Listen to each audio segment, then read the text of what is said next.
record again. All right. I know you just built that nice, beautiful wall of sound. There's my audience again. Make sure I get enough people in my shot. Should probably get a camera and a sound guy if I go professional. What do you think?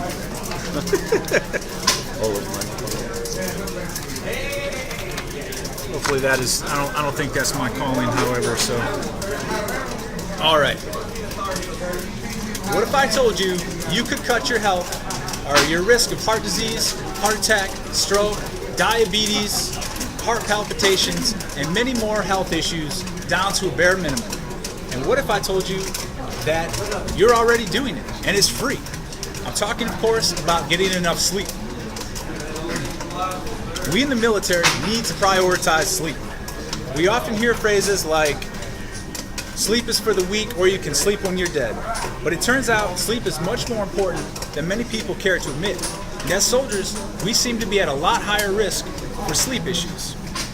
A review done by two researchers in Pittsburgh showed that 54% of the 2 million Americans who served in combat since September 11, 2001 have insomnia. That compares with about 22% of civilian adults.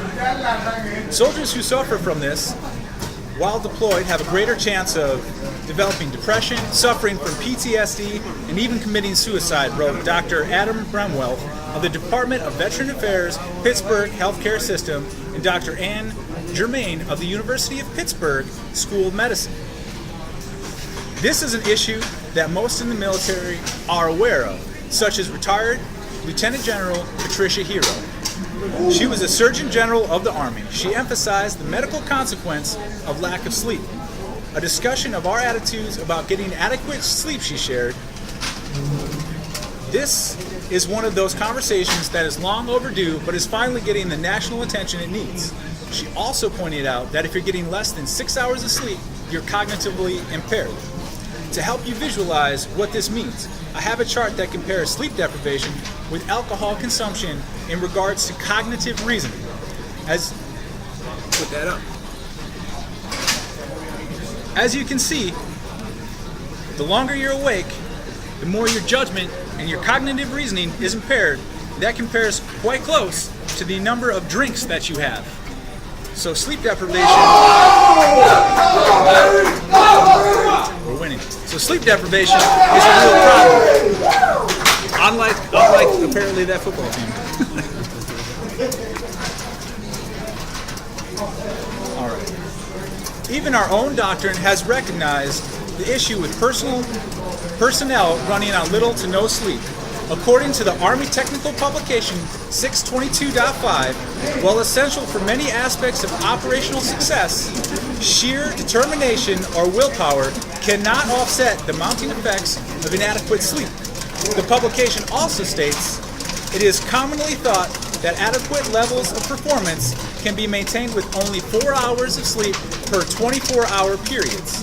In fact, after obtaining 4 hours of sleep per night, after 5 to 6 consecutive nights, a soldier experiences the same impairment as if he or she has been up for a full 24-hour period. The issue of sleep deprivation is clear and impairs decision-making and causes a host of health issues. But what needs to come into focus is the attitudes and policies about sleep. We all know certain situations it's difficult, especially for military personnel, to get enough sleep. But it can be and should be a priority, because not doing so causes issues with the personnel, and no one is immune to sleep deprivation. Please keep this in mind the next time you're doing a schedule or thinking about skipping on a few hours of sleep. Thanks, guys. All right, there we go.